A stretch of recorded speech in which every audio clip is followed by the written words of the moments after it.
नमस्कार, good morning प्यारे बच्चों। मैं Suresh Kumar, assistant professor government college Mandalgarh.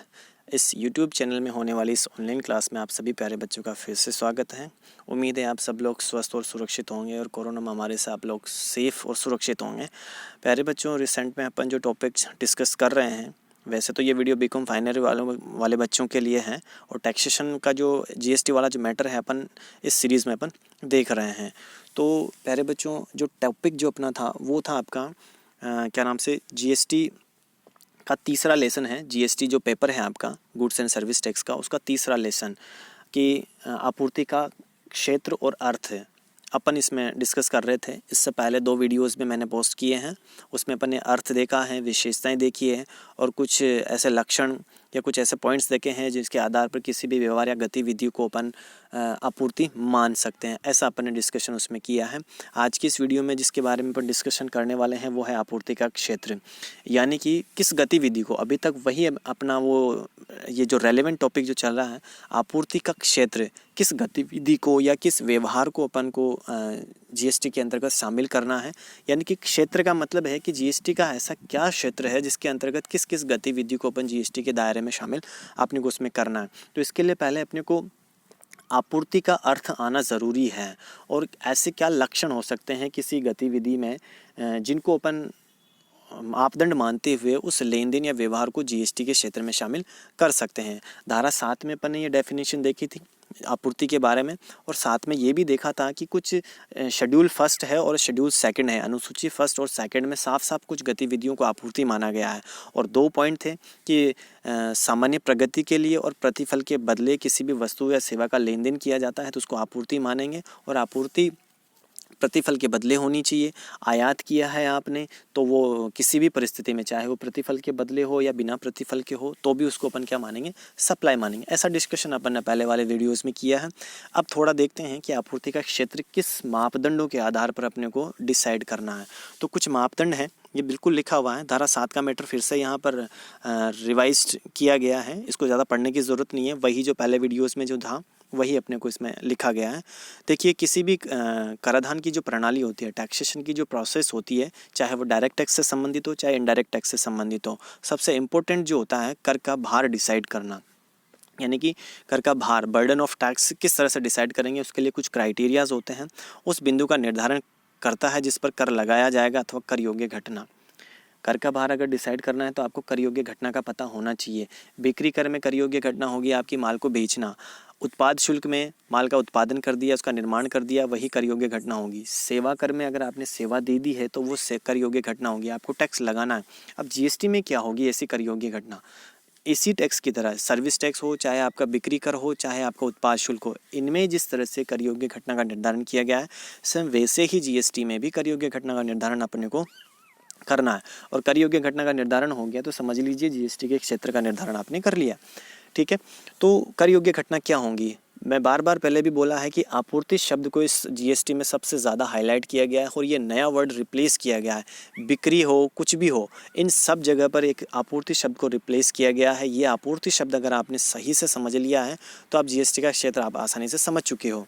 ठीक है, तो आपूर्ति की डेफिनेशन देखी है अपने, कुछ लक्षण भी देख चुके हैं। मैं बार बार वही चीज़ रिपीट कर रहा हूँ, अगर आपने वो चीज़ समझी है तो कोई दिक्कत नहीं है।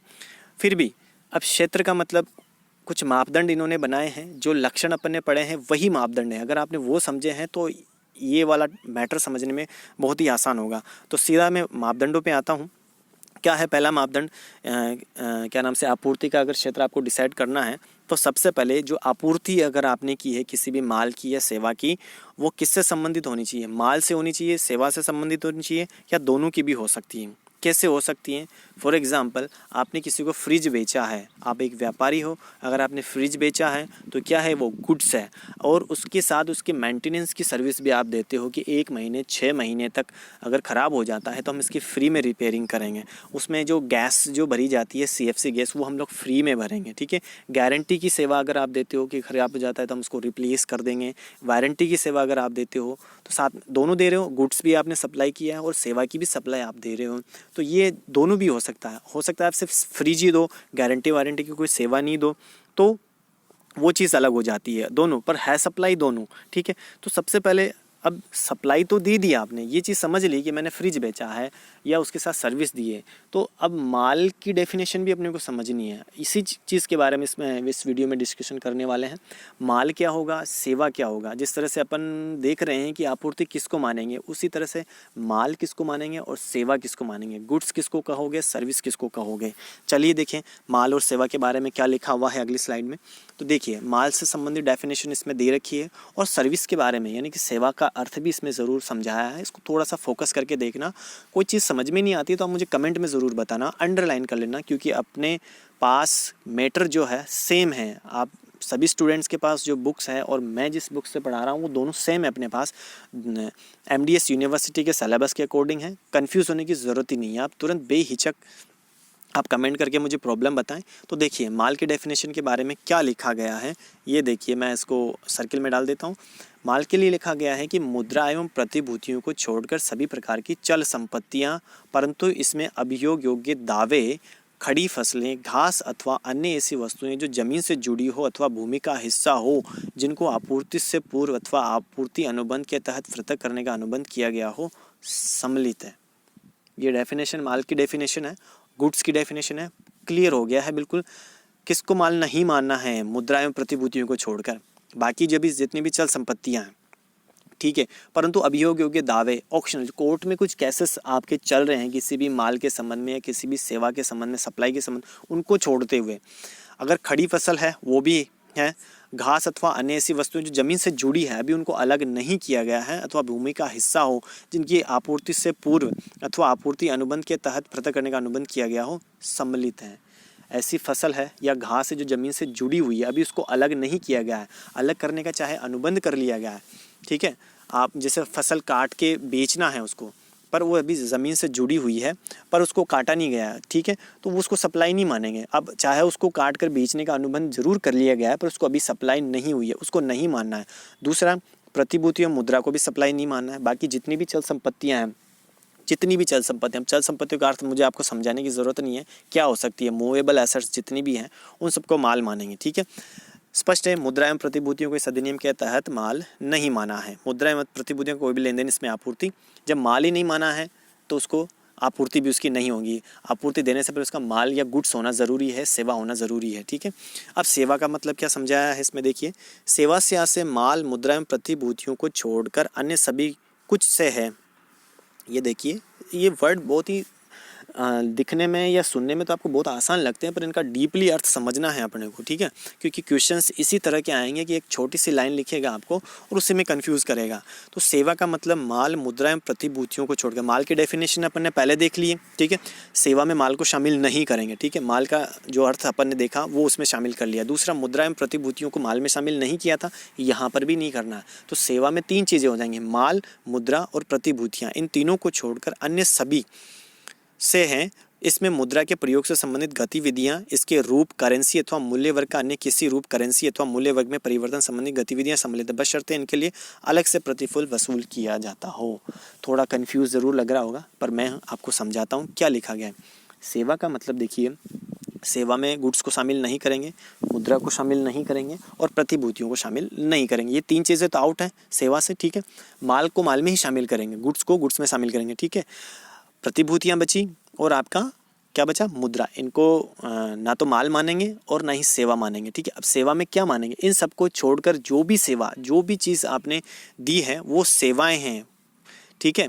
अब मुद्रा का मतलब मैं आपको समझाता हूँ। देखिए मान लीजिए अगर आपके पास 500 का नोट है, इस चीज़ को थोड़ा सा समझना कि मुद्रा को सेवा मानेंगे कि नहीं मानेंगे। मुद्रा इससे संबंधित बहुत सारी गतिविधियाँ होती है, मुद्रा से संबंधित बहुत सारी गतिविधियाँ होती है जिनमें बहुत सारी को सेवा मानते हैं, ठीक है, बट माल इसको नहीं मानेंगे, मुद्रा को माल नहीं मानेंगे। ये तो लिख दिया साफ साफ एक्ट में, बट किस गतिविधि को सेवा मान सकते हैं मुद्रा के संबंध में। अब देखिए थोड़ा सा माइंड आप थोड़ा सा घुमाना कि मान लीजिए आपके पास 500 या 2000 का नोट है, ठीक है, आप बैंक में जाते हो या कहीं दुकान वाले के पास जाते हो, छुट्टे मांगते हो कि मुझे 2000 के छुट्टे दीजिए या 500 के छुट्टे दीजिए। आपने 500 का नोट दिया और उसने 100 के 5 नोट दे दिए आपको। ये जो सेवा दी उसने आपको नोट अवेलेबल करवाए, छुट्टे नोट अवेलेबल करवाए, तो ये जो सेवा होगी ये सेवा नहीं होगी, इस एक्ट के तहत इसको सप्लाई नहीं मानेंगे। आपने 500 का नोट दिया है और 500 को ही छुट्टे आपने उसको लिए हैं, किसी तरह का कोई प्रतिफल आपने ऐड करके नहीं दिया है और ना ही उस बंदे ने आपसे कोई कमीशन लिया है तो मुद्रा का ही लेन देन ना, है तो गतिविधि मुद्रा से संबंधित, पर इसको क्या मानेंगे अपन, सेवा नहीं मानेंगे। गांठ बांध लीजिए, इस तरह की अगर कोई एक्टिविटी है तो उसको सेवा नहीं मानेंगे। बट अगर आप 500 रुपये के नोट के बदले दूसरी करेंसी लेते हो बैंक में जाके, समझ रहे हो, बैंक में जाके अगर दूसरी करेंसी 500 रुपये के बदले आप डॉलर खरीद रहे हो या एक्सचेंज करवा रहे हो मुद्रा का, डॉलर ले रहे हो या पौंड ले रहे हो या जापानी मुद्रा ले रहे हो या चाइनीज़ मुद्रा ले रहे हो और उसके बदले में कमीशन लेते हैं, वो लोग जो आपको सेवा देगा वो कमीशन लेगा और आप 500 का नोट उसको दे रहे हो तो आपको कट के पैसा मिलेगा, ठीक है, जो भी उसका मूल्य होगा वो मुद्रा मिले, तो एक सेवा हो गई। ये उस बंदे ने कमीशन, प्रतिफल तो ऐड किया उसने, प्रतिफल है इस लेन देन में, तो ऐसी गतिविधि अगर आप प्रतिफल के बदले कर रहे हो तो वो उसको अपन क्या मान लेंगे, सेवा मान लेंगे, ठीक है, और वो जीएसटी के दायरे में आ जाएंगी और सेवा की सप्लाई हो जाएगी, ठीक है। इसी तरह से मुद्रा से संबंधित और भी गतिविधियां हो सकती है जिनको अपन सेवा मानते हुए सप्लाई मानेंगे, ठीक है। तो अब देखिए, जैसा मैंने नोट्स का उदाहरण दिया, तो बैंक में आप जाते हो, नोट जैसे नोट अगर आप एक्सचेंज करवा रहे हो, छुट्टे ले रहे हो, तो उसको अपन नहीं मानेंगे सप्लाई और ना ही उसको सेवा मानेंगे, ठीक है। बट बैंक में मुद्रा से संबंधित और बहुत सारी सेवाएं होती है। आप पैसे जमा करते हो, ठीक है, आपके खाते में इंटरेस्ट जुड़ता है, आप विड्रॉल करवाते हो या बहुत सारी ऐसी गतिविधियां हैं, लॉकर की सुविधा लेते हो जिससे बैंक चार्ज लेता है आपको, ठीक है। तो ऐसी मुद्रा से संबंधित बहुत सारी गतिविधियाँ हैं जिनको सेवा मानते हैं। इसमें जो मुख्य तौर पर है वो मुद्रा एक्सचेंज करवाना, रुपए के बदले आप कोई अन्य मुद्रा ले रहे हो और सामने वाला आपसे कमीशन चार्ज करके ले रहा है, तो वो एक सेवा हो जाएगी। ये साफ साफ इसमें लिखा हुआ है। तो माल और सेवा का अर्थ आपको समझ में आ गया होगा, ठीक है। ट्रांसपोर्ट की सर्विसेज हैं, वायुयान की सर्विसेज है, होटल की सेवाएं हैं, ये मोटा मोटा आपको अच्छे से पता है कि किसको सेवा मानेंगे और किसको नहीं मानेंगे। ये एक डेफिनेशन पर आपको क्लियर होनी चाहिए एक टैक्स एक्सपर्ट के रूप में, ठीक है, किसको सेवा और किसको माल अपन मानेंगे, क्योंकि अपन जो टैक्स लगाएंगे वो इसी पर लगाएंगे, ठीक है। अब माल एवं सेवाओं की आपूर्ति किसी भी रूप में हो सकती है, ठीक है। माल एवं सेवाओं की आपूर्ति किसी भी रूप में हो सकती है। माल कैसा भी हो सकता है, सेवा कैसी भी हो सकती है। अब माल कैसे हो सकता है, बिक्री के रूप में उसका स्थानांतरण, आपूर्ति की जा सकती है। मतलब कि आपूर्ति किस तरह से होंगी, क्या हो सकता है, माल को किस तरह से आप सप्लाई दे सकते हो, उसकी बिक्री करके दे सकते हो या उसको स्थानांतरित करके दे सकते हो या लाइसेंस दे सकते हो या उसको किराए पे दे सकते हो या अदला बदली कर सकते हो। ये सारे वर्ड आपको अच्छे से पता है, अपन ने डेफिनेशन में भी देखे हैं, ठीक है। किराए के रूप में दिया है, अदला बदली करके दिया है, मतलब माल के बदले माल दे दिया, या सेवा के बदले सेवा दे दी, या सेवा का आपने बिक्री किया, सेवा को बेचा, यानी कि आपने सप्लाई दी, तो किसी भी तरह से हो सकता है। अब ये चीज़ें बिक्री है, आप बिक्री किसको बोलेंगे, हस्तांतरण किसको बोलेंगे। बिक्री के लिए देखिए धारा 7(1)(अ) में लिखा है कि आपूर्ति की विधि, जो बिक्री है, और बिक्री और हस्तांतरण को क्या है, आपूर्ति की विधि माना गया, एक फॉर्मेट है कि इस तरह से भी आप माल की सप्लाई या सेवा की सप्लाई दे सकते हो। ये देखिए, ये लिखा हुआ है, सिर्फ आपको टर्मिनोलॉजी को समझना है, फिर बाकी समझ में आ गया तो आपको आसानी से अपनी भाषा में आप इसको लिख सकते हो, ठीक है, कोई दिक्कत नहीं है। बट थोड़ा सा फोकस रखिए, वीडियो को स्किप मत करना। मेरा आपसे यही कहना है कि वीडियो को स्किप मत करना। छोटी छोटी बहुत सी चीज़ें हैं, मैटर अपने पास सेम है। कहीं पर भी कोई दिक्कत आती है, अंडरलाइन करके मुझे कमेंट में बता दो कि सर ये वर्ड का मतलब हमें समझ में नहीं आया, मैं फिर से नए वीडियो में उसको आपको समझा दूंगा, ठीक है। बिक्री और स्थानांतरण को सप्लाई का फॉर्मेट माना है, ये यहाँ पर लिखा हुआ है, ठीक है। अब बिक्री किसको मानेंगे, बिक्री के लिए देखिए लिखा हुआ है कि बिक्री साधारण रूप से बिक्री से आशय जो है प्रतिफल के बदले माल का स्वामित्व अभिग्रहण भौतिक रूप से सुपुर्द किया जाए। बिक्री का मतलब क्या होगा कि भौतिक रूप से किसी माल का स्वामित्व, उसका जो स्वामित्वपन है, उसका मालिकाना हक अगर आपने भौतिक रूप से ट्रांसफ़र किया है फिज़िकली, कि जैसे मैंने आपको कोई फ्रिज बेचा है और फ्रिज मैंने फिज़िकली आपको सुपुर्द कर दिया है, उसका मालिकाना हक भी मैंने आपको दे दिया है डॉक्यूमेंट के थ्रू और किसी प्रतिफल के बदले किया है, तो वो बिक्री होगी, ठीक है। दूसरा, इसी प्रकार माल का स्वत्वाधिकार, राइट ऑफ ओनरशिप, यानी मालिकाना हक किसी दस्तावेज के माध्यम से ही अगर आपने उसको दिया है तो वो क्या हो जाएगा, स्थानांतरण। उसको बिक्री नहीं मानते, बट दोनों को ही सप्लाई मानते हैं। जीएसटी में दोनों को ही सप्लाई माना गया है। ये देखिए, आप देख सकते हो, दोनों को ही सप्लाई माना, क्योंकि माल का स्वामित्व तो दोनों में स्थानांतरित हो रहा है। समझे आप, कंफ्यूज होने की ज़रूरत नहीं है। जैसे कि फॉर एग्जांपल मैंने आपको फ्रिज बेचा है, ठीक है, फ्रिज मैंने आपको घर पे बेच दिया, ठीक है, आप ले गए घर को फ्रिज में, और उसका मालिकाना हक यानी कि उसका बिल बना के या उसका इनवॉइस बना के वो भी मैंने आपको दे दिया कि आपने मुझे इतना भुगतान किया है और इसके बदले मैंने ये फ्रिज आपको दे दिया है, और उसके कागजात भी मैंने आपको दे दिए, ठीक है। तो वो क्या हो गया, बिक्री हो गई।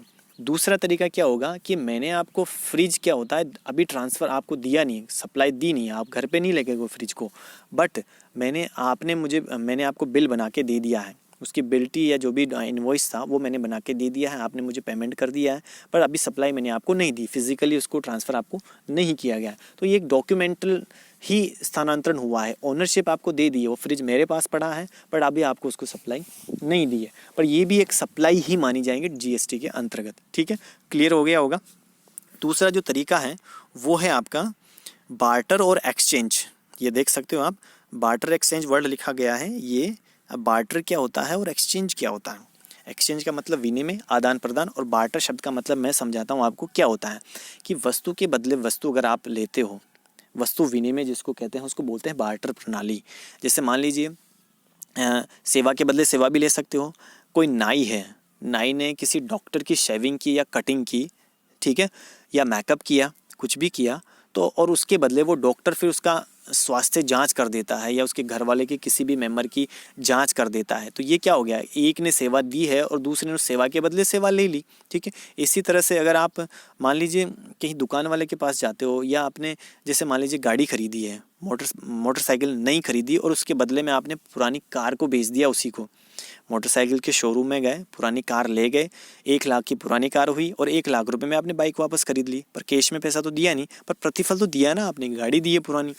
तो ये वस्तु के बदले वस्तु, इसको बोलते हैं बार्टर प्रणाली। तो अगर इस तरह का जो होगा एक्सचेंज बोलते हैं। बार्टर प्रणाली में वस्तु के बदले वस्तु, और एक्सचेंज में अगर किसी नई की जगह पुरानी आप दे रहे हो या बट नगद में कोई लेन देन नहीं कर रहे हो, तो बार्टर और एक्सचेंज दोनों को ही आपूर्ति की विधियों में शामिल किया गया है। तो आपूर्ति की विधियाँ कितनी हो गई, एक तो बिक्री, एक स्थानांतरण और एक बार्टर और एक्सचेंज, 4 तरह की तो ये हो चुकी हैं, और आगे भी हैं, पर इनमें नगद का आदान प्रदान नहीं होता है। चलिए आगे बढ़ते हैं, क्या लिखा गया है। जैसे अब ये उदाहरण जैसा मैंने बताया था वैसा का वैसा ही उदाहरण है, पुरानी कार का बदले नई आप कार लेते हो। और दूसरा संयुक्त रूप में भी हो सकता है कुछ। अब इस 2 उदाहरणों में तो नगद का कहीं लेन देन ही नहीं था, पर आंशिक रूप से नगद का भी भुगतान कर सकते हो। जैसे मान लीजिए पुरानी कार है आपके पास या पुरानी बाइक है, अब आपको नई खरीदनी है। जैसे पुरानी कार है 1 लाख रुपए की, पुरानी कार है 1 लाख रुपए की और नई कार आ रही है 5 लाख रुपए की। आपने पुरानी कार को दे दिया और 4 लाख रुपए नगद में दे दिए, तो दोनों हो गया संयुक्त, ठीक है।